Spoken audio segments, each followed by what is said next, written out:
4 யுகங்கள் என்னென்னவென்பதை பற்றி பார்ப்போம்.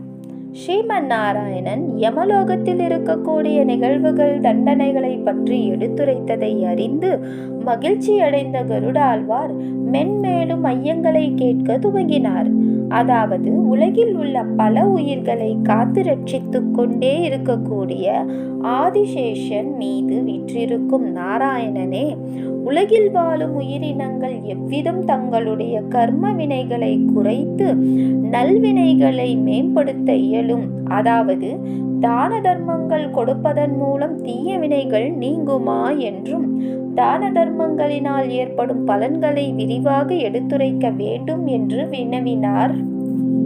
கருடனே, கர்ம வினைகளை குறைக்கும் வல்லமை கொண்ட தான தர்மங்களை பற்றி உமக்கு ஏற்பட்டுள்ள ஐயங்களை நீக்கும் பொருட்டு யாம் உமக்கு உரைக்கின்றோம் என்றவாறு ஓம் என்று கூறிய வண்ணமாக ஸ்ரீமன் நாராயணன் கருடாழ்வாரின் கேள்விகளுக்கு பதிலளிக்க துவங்கினார். பிரபஞ்சம் உருவானது முதல் யுகங்கள் 4 யுகங்களாக பிரிக்கப்பட்டுள்ளன. 4 யுகங்கள் என்பது கிருத யுகம், திரேதா யுகம், துவாபர யுகம், கலியுகம். இந்த 4 யுகமும் ஒவ்வொன்று செயல்களுக்கு முக்கியத்துவம் வாய்ந்ததாக இருந்தது.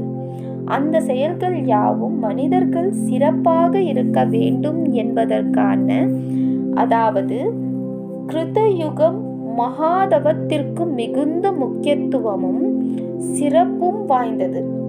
திரேதா யுகம் தியானம் செய்வதில் முதன்மை பெற்றிருந்தது.